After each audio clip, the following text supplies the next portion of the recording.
오늘은 시편 89편 1절부터 18절까지의 말씀을 함께 나눠보겠습니다. 앞서 살펴보았던 시편 88편은 깊은 어둠의 시편이었습니다. 끝이 흑암으로 닫히는 듯한 탄식의 시였습니다. 그런데 시편 89편은 전혀 다른 문으로 시작합니다. 내가 여호와의 인자하심을 영원히 노래하며. 한쪽은 탄식이고 한쪽은 찬양입니다. 한쪽은 흑암이고 한쪽은 인자와 성실입니다.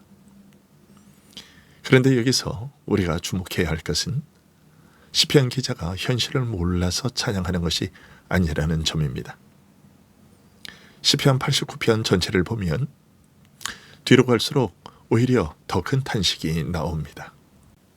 다윗 언약이 무너진 것처럼 보이는 현실을 놓고 시인은 하나님께 매우 절박하게 부르짖습니다.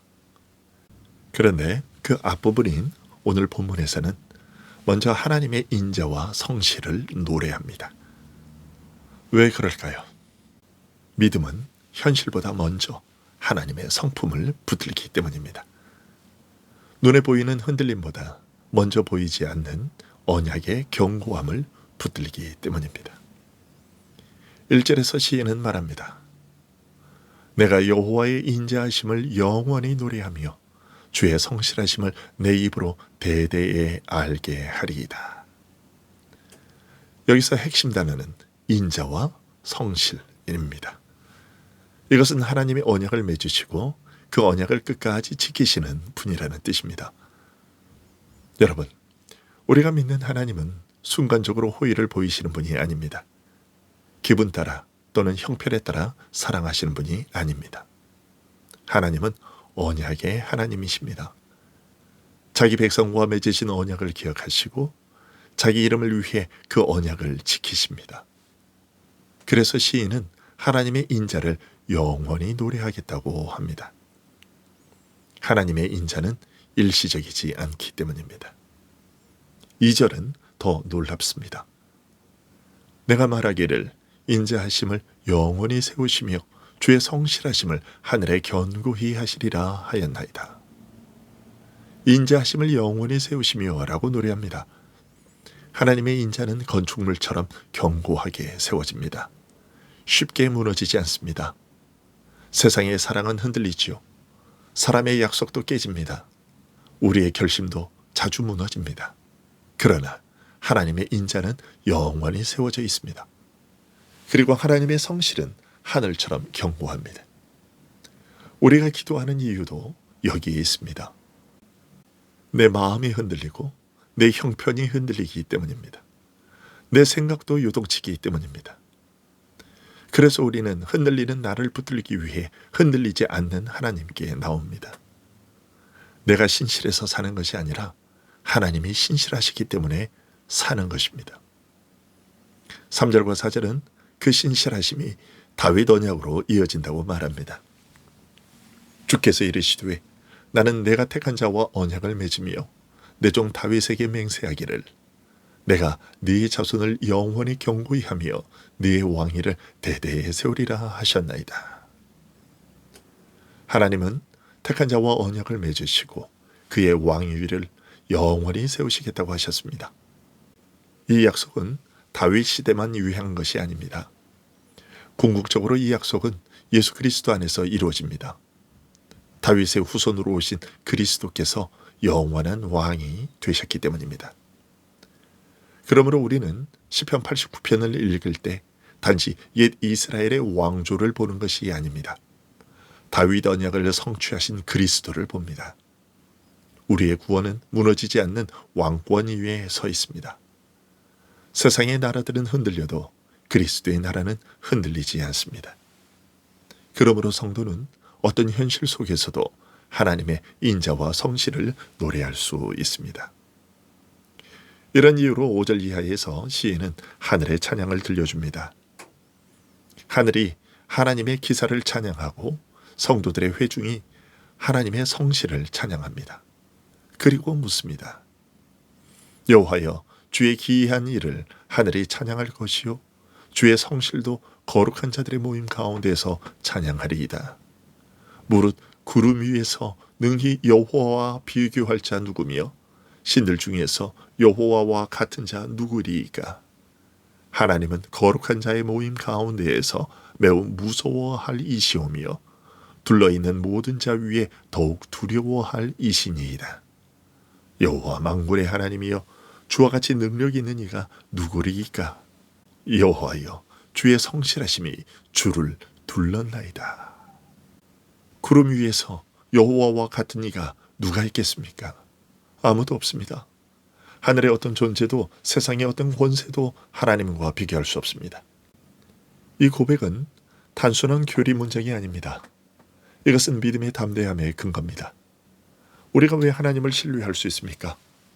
하나님이 그냥 좋은 분이셔서만이 아닙니다. 하나님의 모든 것 위에 뛰어나신 분이기 때문이죠. 비교할 수 없을 정도로 크신 분이기 때문입니다. 9절은 주께서 바다의 파도를 다스리시며 그 파도가 일어날 때에 잔잔하게 하신다고 말합니다. 성경에서 바다는 혼돈과 위협의 상징이죠. 인간이 통제할 수 없는 힘입니다. 그런데 하나님은 그 바다를 다스리십니다. 10절은 애굽을 상징하는 라합을 죽임당한 자같이 깨뜨리셨다고 말합니다. 이것은 하나님께서 교만한 강대국도 꺾으시는 분이라는 뜻이죠. 11절과 12절은 또 이렇게 선포합니다. 하늘이 주의 것이요 땅도 주의 것이라. 세계와 그 중에 충만한 것을 주께서 건설하셨나이다. 남북을 주께서 창조하셨으니 다볼과 헤르몬이 주의 이름으로 말미암아 즐거워하나이다. 하늘도 땅도 북도 남도 다 하나님의 것이라고 선언합니다. 이 말씀은 무엇을 뜻합니까? 우리가 두려워하는 혼돈도 하나님의 손밖에 있지 않다는 뜻입니다. 내 삶의 바다도 하나님이 다스린다는 뜻이죠. 내 앞의 위협도 하나님이 꺾으실 수 있다는 뜻입니다. 세상의 권세가 커 보여도 하나님과 비교할 수 없다는 뜻입니다. 여러분, 우리가 두려워하는 이유는 문제를 크게 보기 때문입니다. 그런데 믿음은 문제를 무시하는 것이 아니라 하나님을 더 크게 보는 것입니다. 바다가 큽니다. 맞습니다. 파도가 컸습니다. 맞습니다. 현실은 흔들립니다. 그렇죠. 그러나 하나님은 그 바다를 다스리십니다. 하나님은 그 현실 위에 계십니다. 하나님은 모든 역사와 창조 위에 왕으로 계십니다. 14절은 그 하나님의 보좌가 무엇 위에 서 있는지를 말합니다. 의와 공의가 주의 보좌의 기초라. 인자함과 진실함이 주 앞에 있나이다. 의와 공의가 주의 보좌의 기초라고 말합니다. 하나님은 전능하시기만 한 분이 아닙니다. 거룩하게 다스리는 분이시고 정의롭게 다스리시는 분입니다. 우리는 힘이 있는 폭군에게 맡겨진 존재가 아닙니다. 의와 공의와 인자와 진실로 통치하시는 왕의 백성입니다. 그러므로 성도는 하나님을 신뢰할 수 있습니다. 하나님의 능력 때문만이 아니라 하나님의 성품 때문에 신뢰할 수 있습니다. 전능하신데 선하시고 거룩하신데 자비로우시고 높으신데 언약을 잊지 않으십니다. 이 하나님이 우리 하나님이십니다. 그래서 15절은 말합니다. 즐겁게 소리칠 줄 아는 백성은 복이 있나니 여호와여 그들이 주의 얼굴빛 안에서 다니리로다. 즐거운 소리를 아는 백성은 복이 있나니 라고 말합니다. 이 즐거운 소리는 단순한 흥겨운 함성이 아닙니다. 하나님의 구원과 통치를 기뻐하는 예배의 소리입니다. 그 소리를 아는 백성이 복됩니다. 여기서 안다는 것은 단지 정보를 안다는 뜻이 아니죠. 그 소리의 의미를 알고 그 소리에 응답하며 그 예배 안에 참여하는 것을 뜻합니다. 여러분, 세상은 다른 소리로 가득합니다. 두려움의 소리, 염려의 소리, 유혹의 소리, 자기 자랑의 소리, 비교와 경쟁의 소리로 가득합니다. 그런데 복된 백성은 하나님의 소리를 아는 백성입니다. 복음의 소리를 아는 백성입니다. 예배의 나팔 소리를 아는 백성이지요. 주께서 왕이시다. 주께서 구원하신다. 주께서 통치하신다는 소리를 알아듣는 백성입니다. 그런 백성은 주의 얼굴빛 안에서 다닙니다. 참 놀라운 표현이지요. 하나님의 얼굴빛은 하나님의 은총, 임재, 호의, 언약적 친교를 가리킵니다. 하나님의 얼굴을 비추신다는 것은 그 백성을 받으시고 복 주신다는 뜻입니다. 곧 성도의 복은 세상 형편의 평탄함보다 더 깊은 데에 있습니다. 하나님의 얼굴빛 아래 사는 데에 있습니다. 이로 인하여 16절은 그들은 종일 주의 이름 때문에 기뻐하며 주의 공의로 말미암아 높아진다고 말합니다.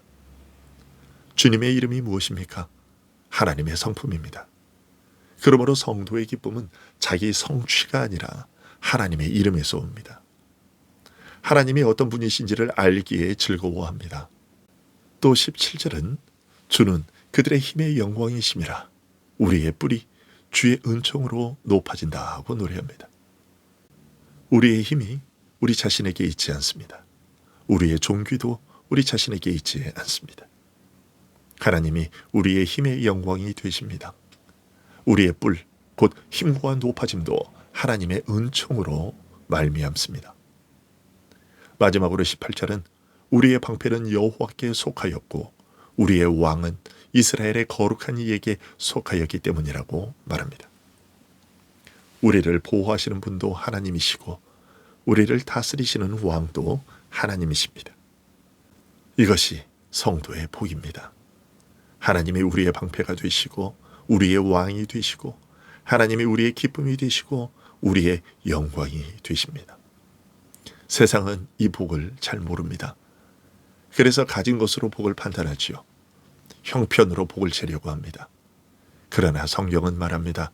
하나님의 얼굴빛 가운데 사는 백성이 복된 백성이라고 말이지요. 그리고 이 복은 결국 예수 그리스도 안에서 완전하게 주어집니다. 왜냐하면 하나님의 언약적 인자와 성실은 그리스도 안에서 육신을 입고 나타났기 때문입니다. 다윗 언약의 참된 성취자이신 그리스도께서 오셔서 영원한 왕이 되셨고 십자가와 부활로 하나님의 인자와 진실을 확증하셨습니다. 그러므로 이제 우리는 그리스도 안에서 하나님의 얼굴빛을 봅니다. 그리스도 안에서 하나님의 은총 아래 행합니다.